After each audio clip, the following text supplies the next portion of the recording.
Ցինյա բույսի սերմերից ստացել ենք սացինուր։ Ցանել ենք սերմը, ասեմ նաև, որ սերմը քոլեջի այգուց է հավաքվում։ Սովորողների միջոցով օգնությամբ նայեք։ Հիմա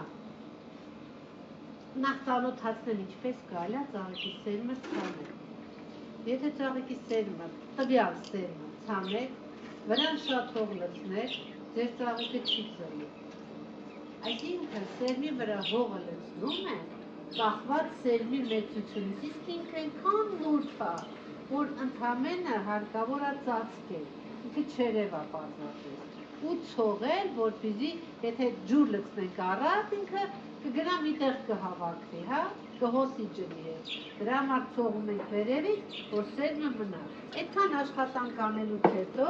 իհարկե անդադ հետևում ենք, որ հողը խոնավ լինի, մեր այս թաղարի մեջ աճել են մեր սացինները։ Ասեմ, որ այս թաղարից ես հատուկ հաշվարկ արեցի 190 հատ սրա մեջ սացիներ ծլել։ Դի մեծ բան։ Իսկ ինչպես տնկել ու գտար ցինը։ Արդեն ինք ուզում է ծաղկի, նայեք կոկոնները արդեն նույնիսկ ուշ է, որ մենք իրանց վերատնկում ենք, բայց դե հիմա մեր հնարավորություններն այդքան են, որտեղ դրսում ցուրտ է։ Վերցնում ես թաղը, լավ գերի ես լցնեմ, ուրեմն վերցնում ենք թաղարը, կիսով չափ լցնում ենք հողով, դնում ենք սացիլը և ծածկում հողով։ Սացիլը դնում ենք մեջ տեղում, հեռացնում ենք տակի տերևները, մատով մի փոքր սեղմում ենք, որպեսզի ամուր լինի, բայց շատ ուժեղ չէ, որ արմատից չվնասենք, դնում ենք ածուխի մեջ։ Հիմա ինքները դիքնորեն ցանում։ Գարունը լավ արդեն մուտք գործի, կարող եք տանել և տնկել ձեր այգիներում։ Այս սացինները մի քիչ մեծանան, ամրապնդվեն, որպեսզի հողով տնկեն։ Ապրեն աղջիկներս, ինչ շրաջան են աշխարհում։ Ոնց եմ սիրում, երբ որ հաճույքով են անում, ոչ թե պարտադրաբար։ Շատ լավ հանգեցի։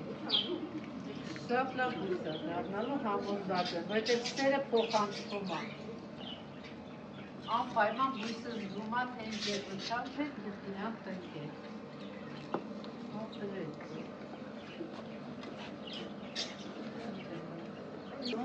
Ինքը անընդհատ ծաղկում է, ու ամեն ծաղիկը վերածվում սերմի։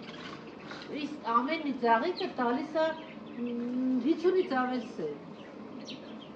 Գույները տարբեր են, գունեղ են, հավես ծաղիկ է։ Ցինյաներ, չէ՞։ Այո։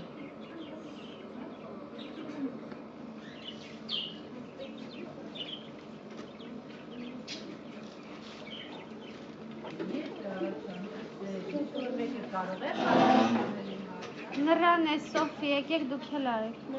Հա, դες տղա։